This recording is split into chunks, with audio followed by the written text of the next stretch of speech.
So I just wanted to show you a trauma narrative or two, and then we'll wrap up.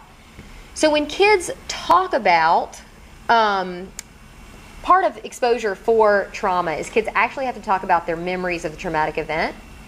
And it comes from all the other stuff we've talked about, facing your fears. But with trauma, one of the fears is actually the memory.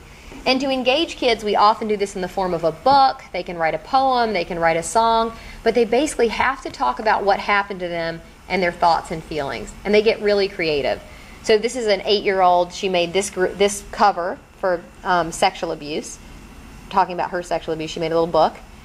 She wrote about the sexual abuse. She drew a picture. So I'll give you just a second to look at that one. And you see she's telling the details. She's got some thoughts in there, and she's got some feelings.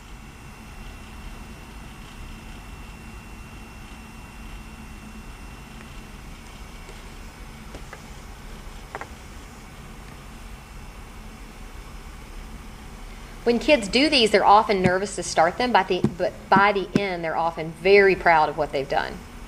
The teen ones are often longer and, are more like you'd expect with teens. They're harder to show here because they can be really long, so they're hard for people to read in a talk.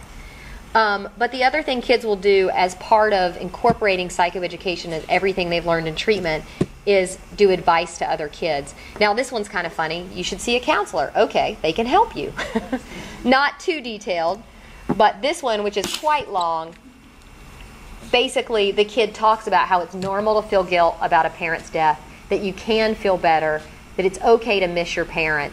And this was a kid who had blamed himself for his mom's death on a visit. He was visiting his mom and she died, and he was 8. He's 11. He could not get over feeling that it was his fault his mom died and there was something he could have done. It was a motor vehicle, ATV accident. There was nothing he could have done, but they did a lot of cognitive restructuring to treat his cognitive his problematic thought that it was his fault.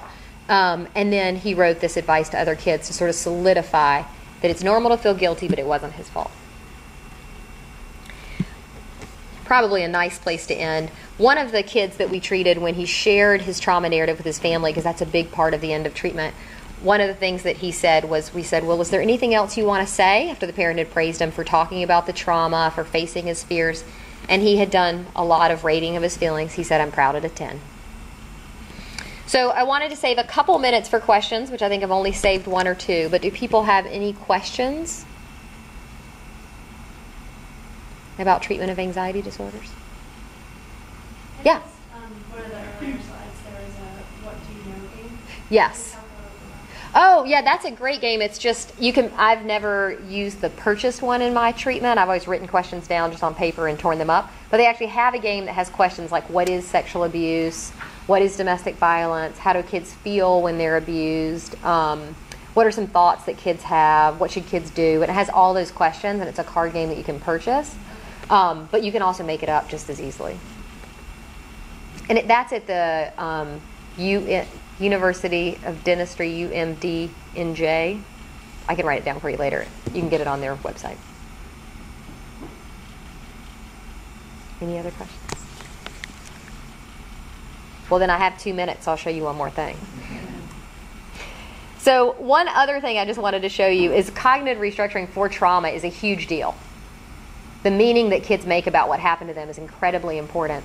And one of the things that kids often take is a lot of responsibility for what happened. And so we use a strategy called the responsibility pie to help kids work on this. So this kid, in the case of physical abuse, thinks that he talked back, so 1/4 of it is his fault. So one of the things that we'll do is have kids get it on paper, ask a lot of questions using Socratic dialogue. So do most kids talk back sometimes? Do you know any kids who ever listen? Are there times that you talked back and nothing happened? What should happen to kids that talk back? Taking some time to actually have a nice conversation about this. Get the kid to come up with answers. And then have them draw another pie and reallocate blame. So this is a real study case. And this kid said, well, I did talk back, but that doesn't make the abuse okay. He keeps a little fault, because you can't really talk kids down to 0 sometimes. But he allocates a ton more blame to the individual that did it and to his father who didn't protect him. So the other thing you can learn about on TFCBT Web are some of these types of strategies for how to get at thoughts that are maladaptive or unhelpful. And we already talked a little bit about that, so then I'll just do it to the end. Thank you, guys.